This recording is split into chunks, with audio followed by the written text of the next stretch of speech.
السلام عليكم. لا تنسوا الإعجاب بالفيديو والاشتراك في القناة تشجيعا لنا لنستمر بنشر المزيد إن شاء الله.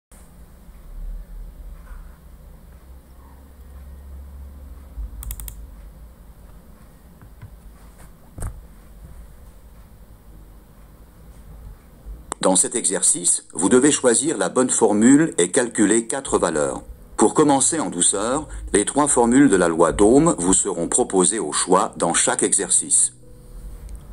Dès que vous choisissez l'une des formules, un champ de saisie apparaît en dessous. Vous devez maintenant calculer la valeur correcte, puis l'inscrire dans le champ de saisie correspondant. À vous de calculer les inconnus. Cliquez sur le bouton pour savoir si vous avez raison.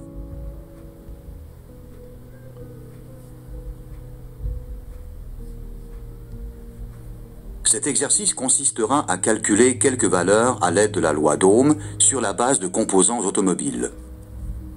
Dans le premier exemple, vous devez mesurer la résistance d'une ampoule et calculer la consommation de courant correspondante.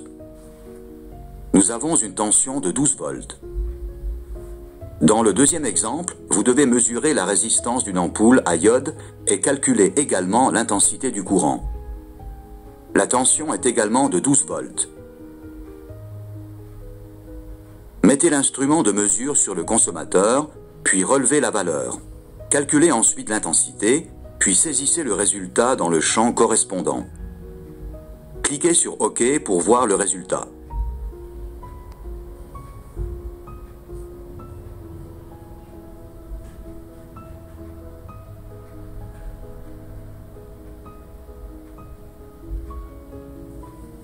Nous allons calculer ici les tensions et les intensités dans un montage en parallèle.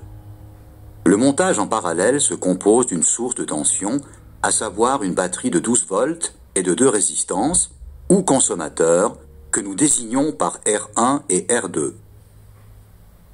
Le conducteur venant de la batterie est traversé par l'intensité I totale. L'intensité totale se répartit sur les 2 résistances. L'intensité I1 traverse R1, tandis que l'intensité I2 traverse R2. Nous désignons les tensions aux bornes des 2 résistances par les lettres U1 et U2. Comment faire des calculs à l'aide des tensions et des intensités dans un montage en série? Recoupons ce que nous savons déjà. Premièrement, la tension est identique aux bornes des résistances montées en parallèle. U1 est égal à U2 et égal à la tension de la batterie U totale. Nous baserons donc nos calculs sur la tension de la batterie U totale. Deuxièmement, dans un montage en parallèle, la somme des différentes intensités est égale à l'intensité totale du circuit. I1 plus I2 est égal à I total. Nous allons procéder au calcul dans le cas d'un montage en série. Ce montage se compose d'une source de tension, à savoir une batterie de 12 volts et de 2 résistances, R1 et R2, ou consommateurs. Le conducteur relaie un courant d'intensité I totale et les résistances sont traversées par I1 et I2. Les résistances sont parcourues par les intensités I1 et I2. Une partie de la tension de la batterie chute à chaque résistance rencontrée. Nous désignons les 2 tensions par U1 et U2. Comment faire des calculs à l'aide des tensions et des intensités dans un montage en série?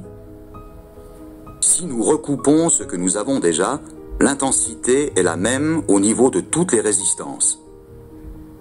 I1 est égal à I2, soit le courant de la batterie I totale. Nous baserons donc nos calculs sur le courant de la batterie I totale. La loi d'Ohm s'applique à toutes les résistances. Pour R1, on a donc I est égal à U1 sur R1 et pour R2, I est égal à U2 sur R2. Nous pouvons donc déjà faire des calculs. Imaginons que nous ayons déjà mesuré l'intensité I qui est de 0,5 ampères. Nous connaissons la valeur de résistance R1. Elle est de 10 ohms.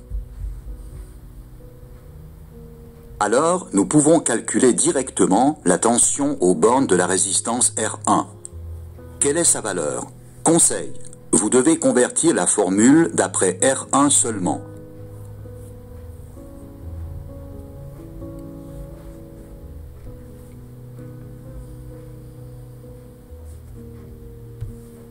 Dans cet exemple, on montre 3 consommateurs pour lesquels ni la consommation de courant ni la puissance ne sont connus. Les consommateurs sont raccordés à une batterie de 12 volts. Vous trouverez à droite un ampèremètre. Utilisez-le pour effectuer vos mesures dans le circuit électrique. L'exercice consiste à calculer l'intensité du courant des consommateurs afin de pouvoir calculer la puissance correspondante. Les différents résultats sont à inscrire dans les champs prévus. Puis, vous confirmerez en appuyant sur la touche OK. Arrondissez le résultat obtenu.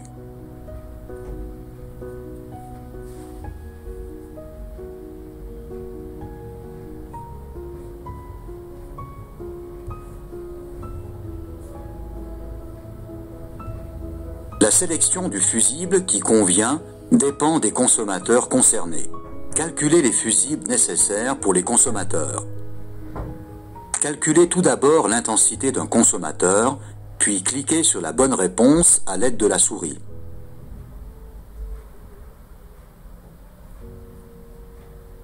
Cliquez maintenant sur le fusible correspondant.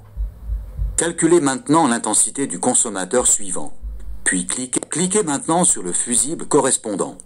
Calculez maintenant l'intensité du consommateur suivant. Cliquez maintenant sur le fusible correspondant.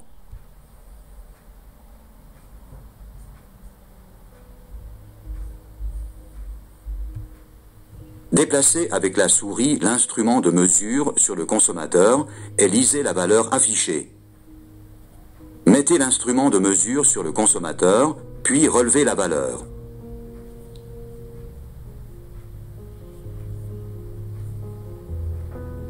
Maintenant, calculez l'intensité et saisissez le résultat dans le champ correspondant. Il s'agit maintenant de déterminer la puissance du consommateur à l'aide de la formule P égale U fois I, puis de la saisir dans le champ correspondant. Dans cet exemple, nous connaissons la puissance et la tension. Vous devez calculer l'intensité en transformant la formule P égale U fois I. Inscrivez la valeur calculée dans le champ prévu à cet effet. Maintenant, il ne vous reste plus qu'à calculer la résistance et à inscrire la valeur dans le champ de saisie. Toutes les valeurs ont été déterminées. شكرا على المشاهدة. إن أعجبك الفيديو سجل إعجابك ولا تبخل باقتراحاتك للفيديوهات القادمة، كما لا تنسى الاشتراك في القناة لتصلك فيديوهاتنا اليومية.